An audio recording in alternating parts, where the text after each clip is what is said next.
Previously, in the land of the wolf, wildlife welcomed winter with resignation. The territory of the Manitous pack amazes us, while the snowfall resumes and the mercury hovers around -10 degrees Celsius.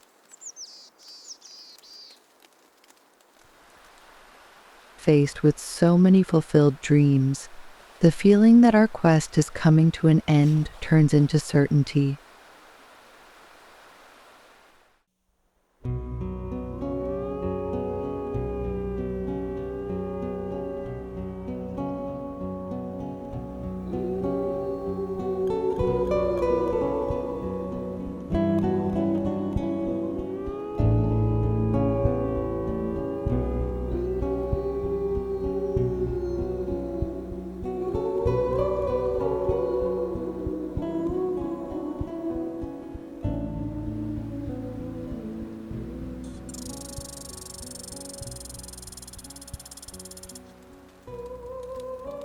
The mild weather of the last few days has given way to cold.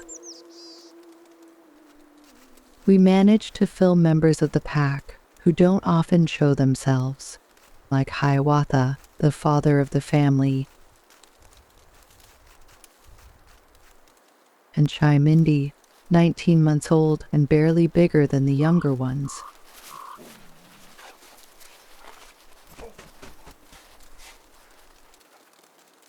Hiawatha is not very playful.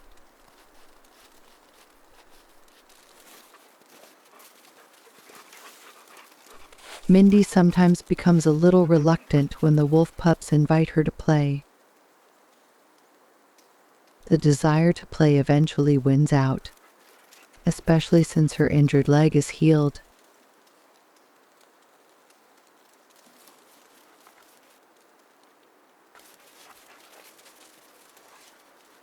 Winnie proves to be a true entertainer.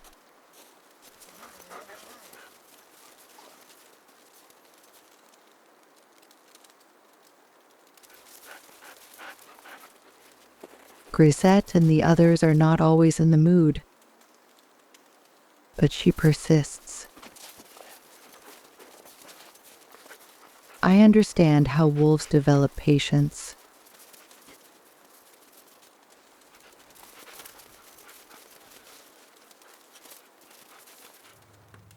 Since the last snow, Monique, Raynald, and I have been making some very interesting observations near the Owl River.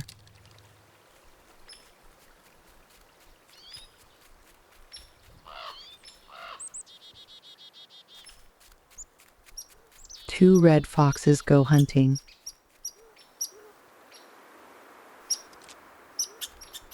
They don't cooperate like wolves do. If one of them catches prey, it will keep it for itself.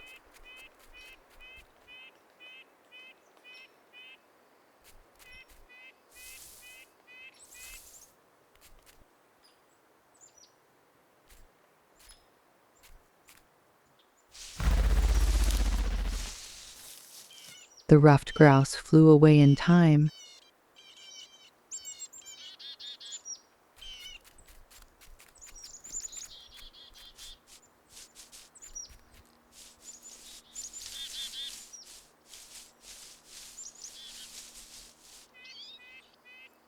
Foxes often have to make do with small rodents.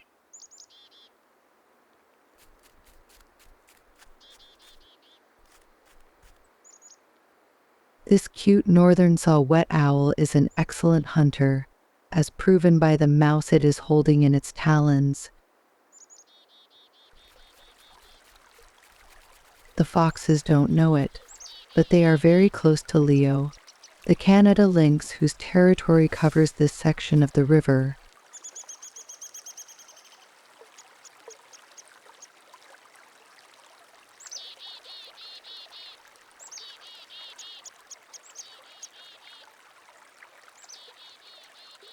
The cat has just eaten a hare.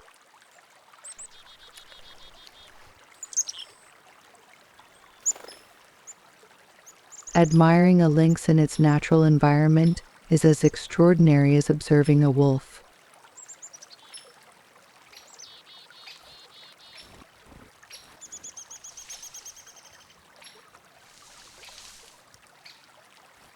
Benefiting from his elevated vantage point of view, Leo spots one of the red foxes and begins to spy on it.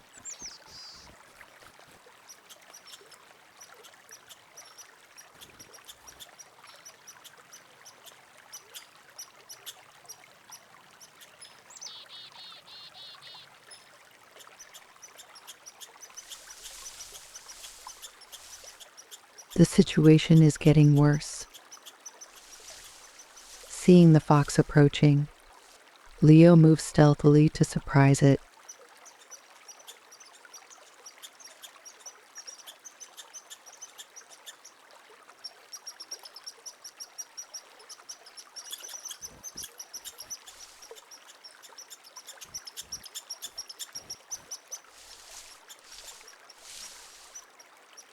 The lynx believes he has achieved his goal, to drive a competitor away from his pantry. The alarm cries of the second fox show him that the game is far from over.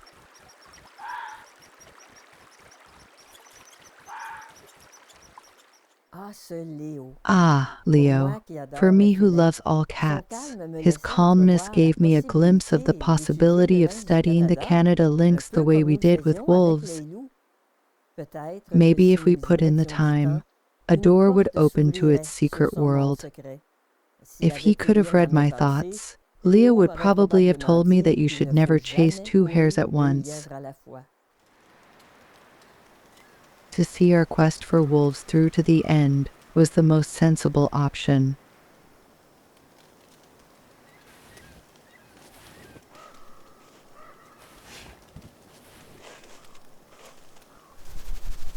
Robin and some young spent the morning sleeping under the snow showers. It will soon be time to leave.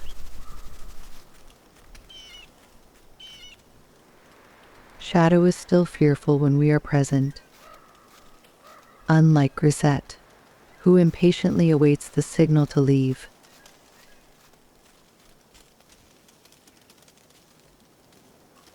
Robin will guide the young. The tension is rising. Gisèle is not intimidated by Anouk's mood swings. The big brother rarely intervenes in this kind of conflict.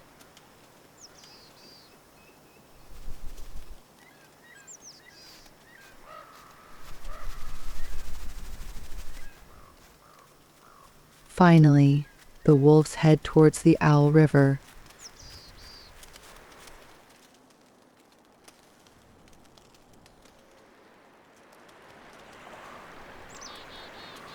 It's -9°C. It's windy. We don't have the plumage of this ruffed grouse to protect us from the cold, while Raynald captures these images through the open window of our vehicle.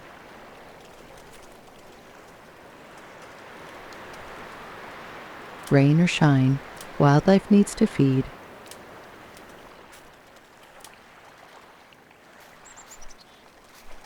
Grouse eat a lot of buds.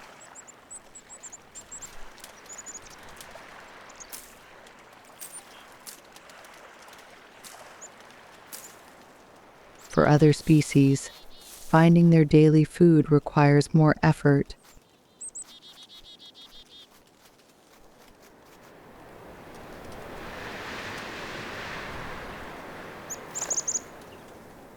Voles and mice are abundant this year, a boon for small predators like the red fox and the ermine. Want to bite into this mini Snow White? But first you have to catch her.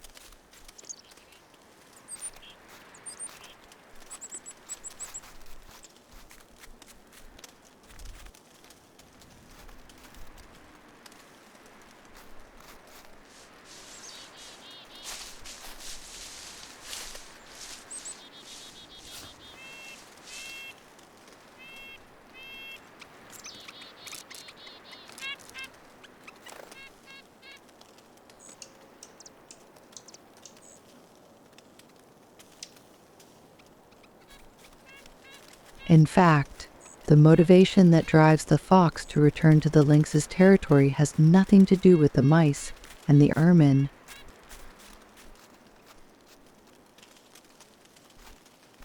The fox aims higher. A snowshoe hare. It only needs to flush out one for the chase to begin.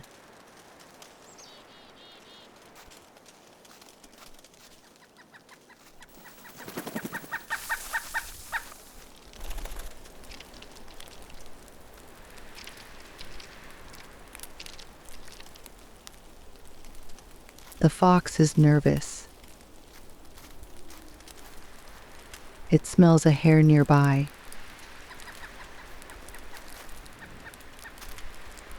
Despite the snow and the wind, it gets closer to its prey.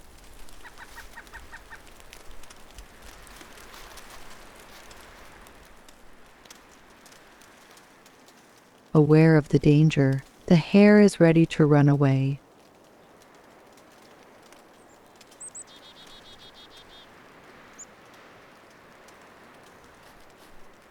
The fox doesn't know that the Manitous have just arrived.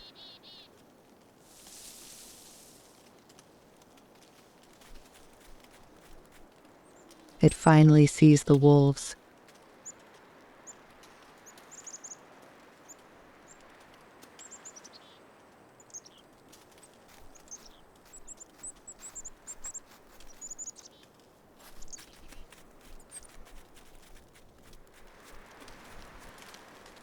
The wolves could have chased it, but they too have greater ambitions.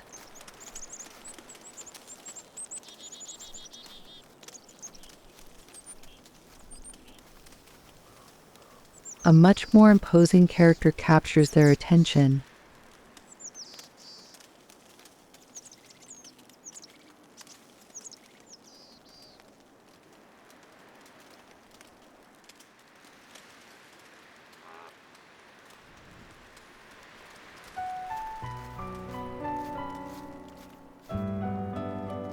We don't know if the wolves have given up, or if they will simply attempt an approach by going around the marsh. No matter, we take the opportunity to film them. Winnie, Shadow and Grisette, Tamara.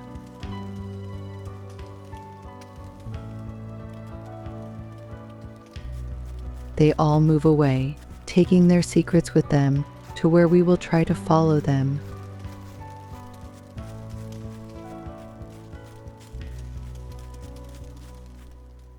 When winter arrives in northern Ontario, moose become the primary prey of wolves, who remain grouped together to take advantage of their numbers. But even in a pack, hunting the world's largest deer comes with its dangers.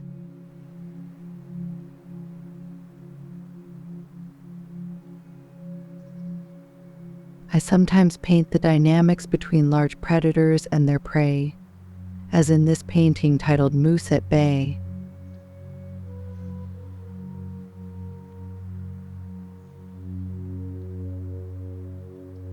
Why are wolves suddenly switching from low-risk predation on beavers to target such dangerous prey as moose? In truth, they have no choice. As soon as the lakes and ponds freeze, the beavers no longer stray far from their lodge.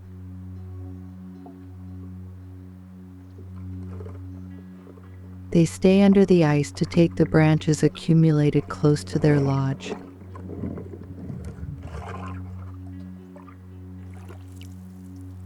They then enjoy them safely in their home.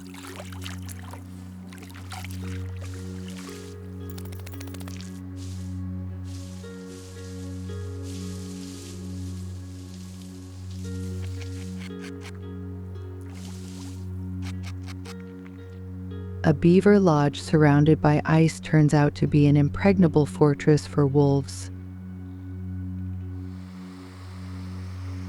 Wolf predation on beavers is gradually decreasing as the freezing of water bodies isolates the rodents in a safe environment. Families living on the shores of large lakes, like our neighbors the chubbies, enjoy open water longer than those living on small ponds, where frost quickly paralyzes the surface. The lakes of northern Ontario eventually freeze over completely. From that point on, moose become the only significant prey that can meet the needs of a wolf pack. We noticed that this seasonal change brought to the Manitous a kind of restlessness that we had not observed in September and October. It was not stress. We had rather the impression that the adults and subadults, like Robin, were saying to the younger ones, "Enough with the pups' behaviors. Let's get down to business." Anouk, Tamara, Grisette, and the others their age had become teenagers. The adults were stricter and more demanding of them, because disobedience could have serious consequences, especially during a moose hunt.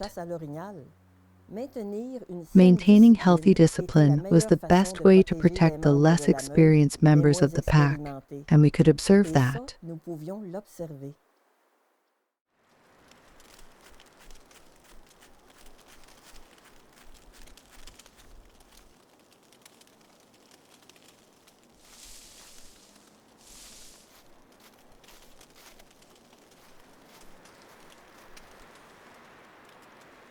Blood on the snow. This clue is serious. The wolf's excitement reaches its peak.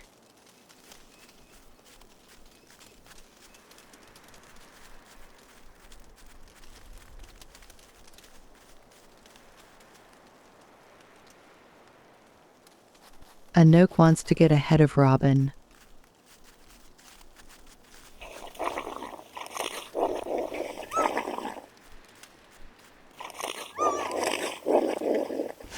The big brother must moderate the enthusiasm of his young troop.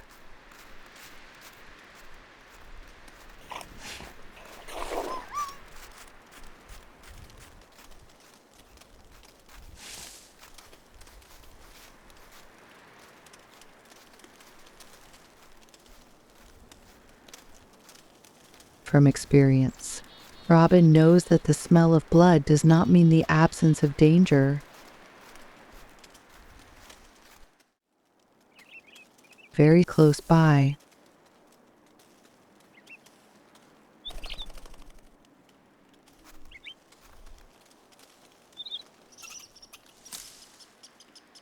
this small group of moose will spend the winter in the valley, unless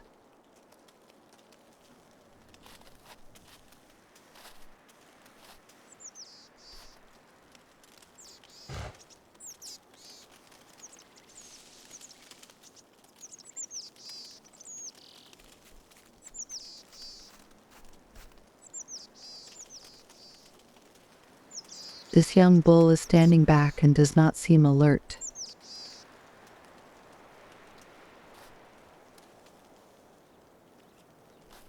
The wolves discover the injured moose. They will follow him, or try to keep him away from other moose.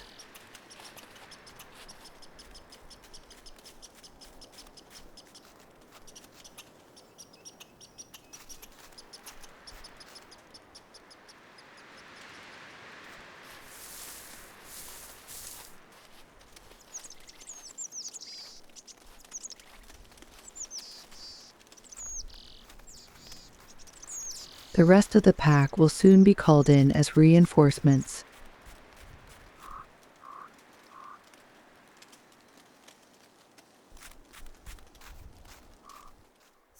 It is heartbreaking to observe a wounded animal, and after a few days, upon returning to the scene, to see traces which indicate that wolves have put an end to its suffering.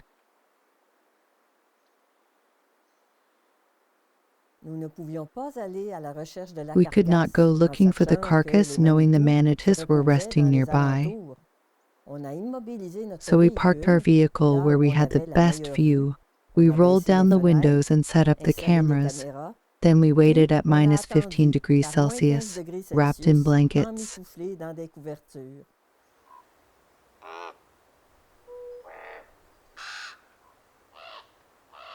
1 hour later, family members came to devour leftovers that had been dragged here and there.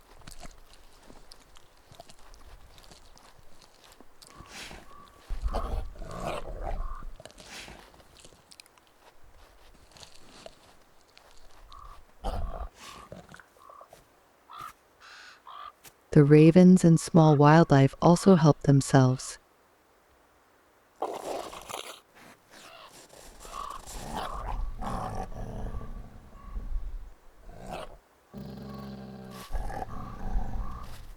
Anouk was particularly aggressive. Grisette was going to have to deal again with her sister's hot temper.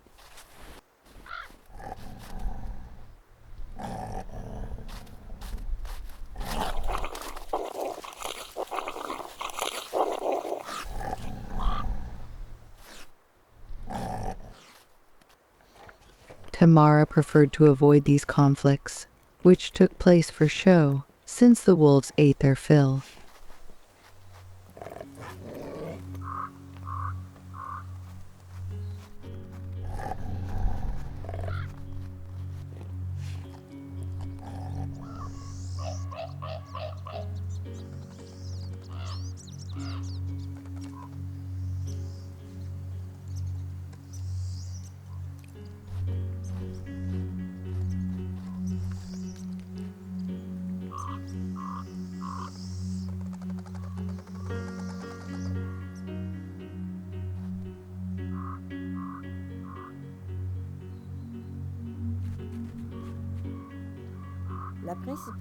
The main part of the carcass was probably in the forest a little higher up.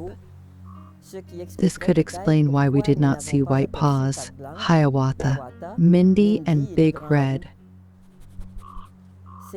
It was the last day of filming for the 2011 season. A major snowstorm was approaching. We had to leave. So we wanted to enjoy this ultimate afternoon until dusk.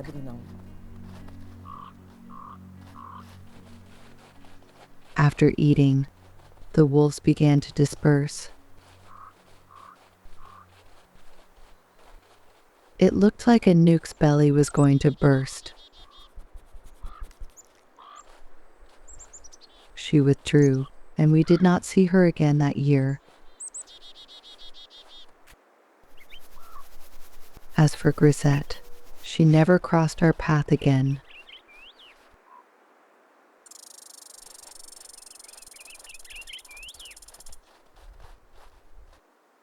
Anouk's twin sister slipped away quietly. We thought Tamara was going to give us the slip too, but no.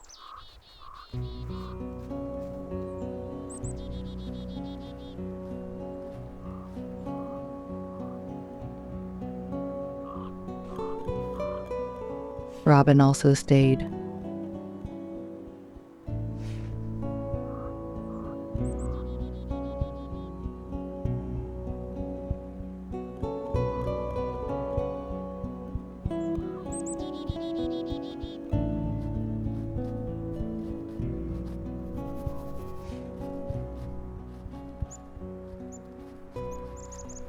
When Tamara lied down, Shadow gave us one of the most beautiful visions of the season.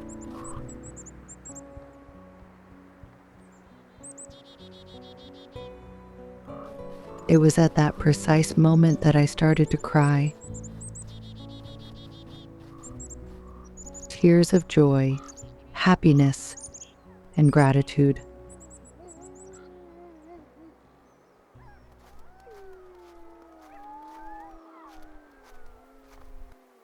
Our quest had taken us beyond our wildest dreams. What more could we ask for?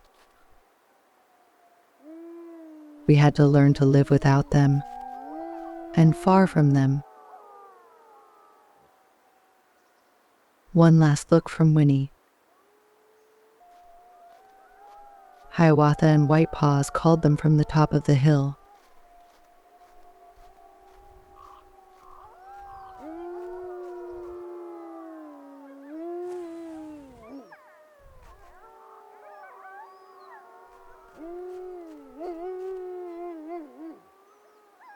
Goodbye, dear Robin.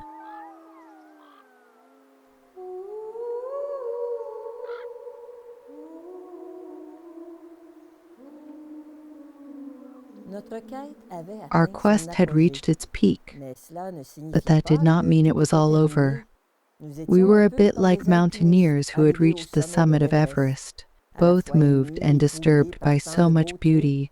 We were exhausted by all the effort to get there, and above all, aware that it could not last. Unlike climbers, we had not conquered a mountain or accomplished any feats of glory. Monique, Raynald, and I did not go to the land of the wolf to conquer it.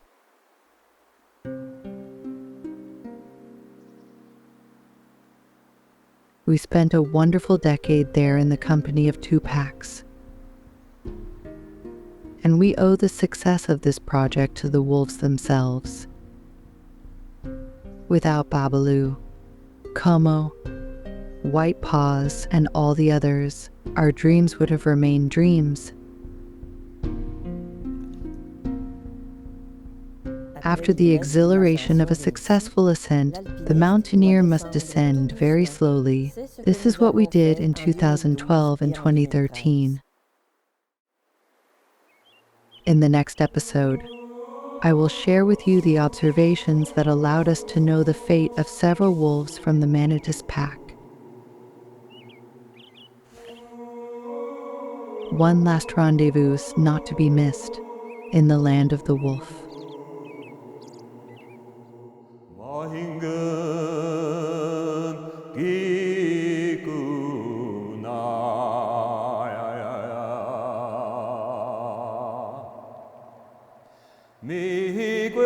Manitous,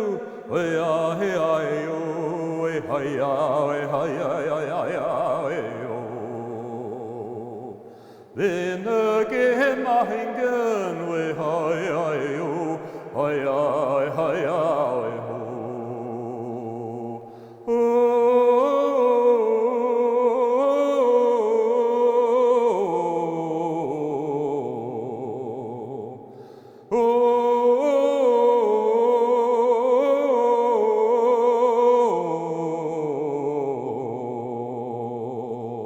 mahingen